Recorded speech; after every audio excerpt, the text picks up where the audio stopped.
Tonight, the offseason continues to move forward for the Bruins. That means 4 more years of 48. The Bruins have signed RFA Matt Grzelcyk to a 4-year contract. Here is Grzelcyk on that news. I feel like it moved relatively quick. I mean, obviously, it was a quite condensed off season with free agency period and the draft so close together, and teams trying to figure out which direction they're trying to go. So I think it was, being from here and having the opportunity to play for the Bruins means so much to me. So it wasn't more about wanting to bet on myself and try to get the most money possible. I think that I really wanted to, if possible, be locked up for as long as I could. And this is the place that I want to be and the opportunity that I want to have. So for me, I had that mindset of just I wanted to be locked up and have that security and remain in Boston as long as I can. All right, so a lot of the news in Boston, at least this offseason, has been defensemen leaving, right? Or at least not re-signing. But here's some good news. RFA arbitration will not reach that date. So Matt Grzelcyk, 4 more years in Boston. How does he fit in long-term to the future of this team? Well, he's becoming more important by the day. I mean, his role is going to become greater no matter what. With Torrey Krug departing, there's going to be a massive hole in their top 4. Zdeno Chara, he's a question mark as well. So Matt Grzelcyk now has a chance to step up in the lineup, in role, in responsibility, in minutes, in quality of competition, and all of it. And he's going to have to be really good. So you heard him talk a lot about security and wanting security and wanting to sign long-term and recognizing this is a place I want to play. It's not about squeezing every last dollar, although, you'll take your $14 million, $50 million, whatever you can get it. But at this point, he's the #1 left shot pair. Alongside Charlie McAvoy. Are you okay with that top pairing going into the start of next season if a guy like Chara does not come back for whatever reason that may be? I think so, yes. I mean, I think Charlie McAvoy is a legit #1 defenseman in the NHL, and Matt Grzelcyk and McAvoy have had good results when playing together in short samples previously. I mean, Matt Grzelcyk was a guy who absolutely dominated in third-pair matchups, third-pair situations, third-pair minutes. He had great stats, not just goals and points and assists, but all his underlying numbers, shots and chances and high-danger chances. Just crushed everyone. Now he's going to have to try to do that same thing, stepping up against different kind of competition, different kind of roles, different kind of opportunities, maybe not so many offensive zone starts and not so many starts against the other team's third and fourth lines, but doing it up against the other team's best lines. But he does have Charlie McAvoy with him. Charlie McAvoy is very good in a lot of those regards. And together they had played around 200 minutes together last year, and they put together some pretty good results in that brief period of time. So there is some chemistry there. They go back to Boston the whole bit in college. So if that's their #1 pairing going in, I think the Bruins are okay with that. It's more down below. If Grzelcyk's #1, then who's #2? You'd rather have someone supplant Grzelcyk as the #1 because then he would be really good at a #2. Are you surprised that we're talking about this at this point with the captain not signed here, at least on like a 1-year, kind of? Well, with the contracts that we used to see with Joe Thornton out in San Jose, 1 year, bring it on back, some incentives as far as bonuses go. Why aren't we talking about that right now? I'm not sure, especially when Krug leaves.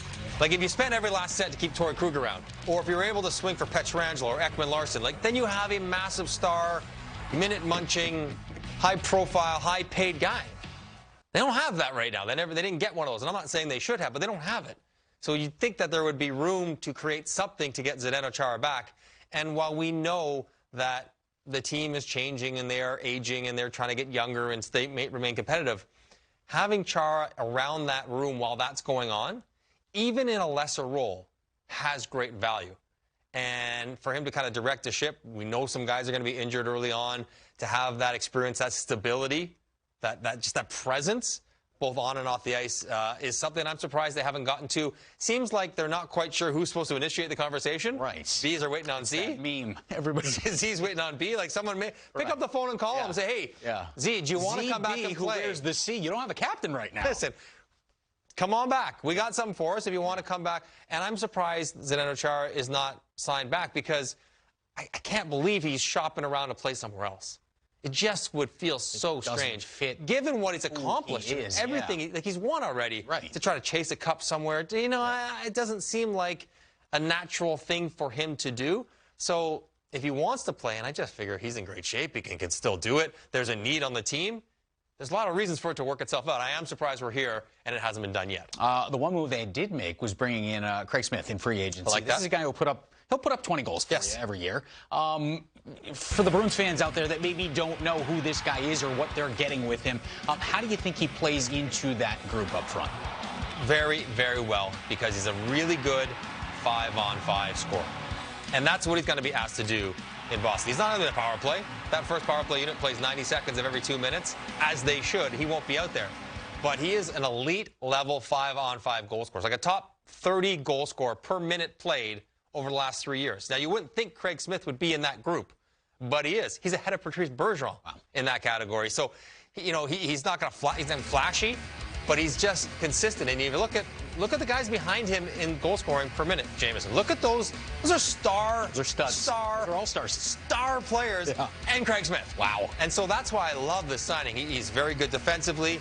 He's not going to hurt you offensively. He chips in 5-on-5. He's a smart player. He plays hard. He plays fast. He plays physical. Can play with good players. Can slide down the roster if that's what you needed him to do. He's going to fit in perfectly to Boston, and is a really smart signing by him. But if David Krejci is able to play most of the games and be healthy, Krejci's such a good playmaker, puck distributor, and he gets to play with DeBrusk and Craig Smith. Craig Smith will get you 20 in 80 games.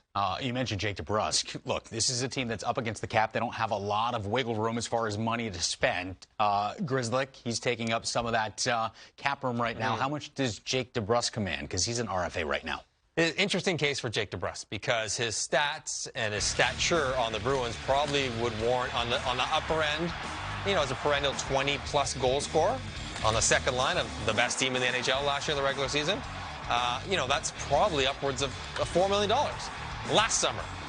This offseason, we know the world is different, and for a lot of players, they're getting squeezed a little bit when you don't have rights, and maybe it's more like $3 million. At the lower end, given what's happening right now in the marketplace, it's probably closer to Anthony Beauvillier at $2 million. So somewhere between 2 and 4. I don't think he gets to Arvidsson. The Colin White deal, I don't think that's a very good deal. And everyone could want to be like it, but Ottawa probably won't be happy they gave it. Jake DeBrusk is a good offensive player. And I don't want to hear about he's streaky. Every guy who scores 20 goals is streaky. That's how you do it. You get 4 and 10, then you get 0 and 10. I mean, 20 is 20. At the end of the 80 games, you add them up, you get 22, 24. That's your 20-goal score. He plays with energy and jam, and seems to work with Boston. But I think this is a spot where they will squeeze a player that they can squeeze, because they just don't have that much money going around.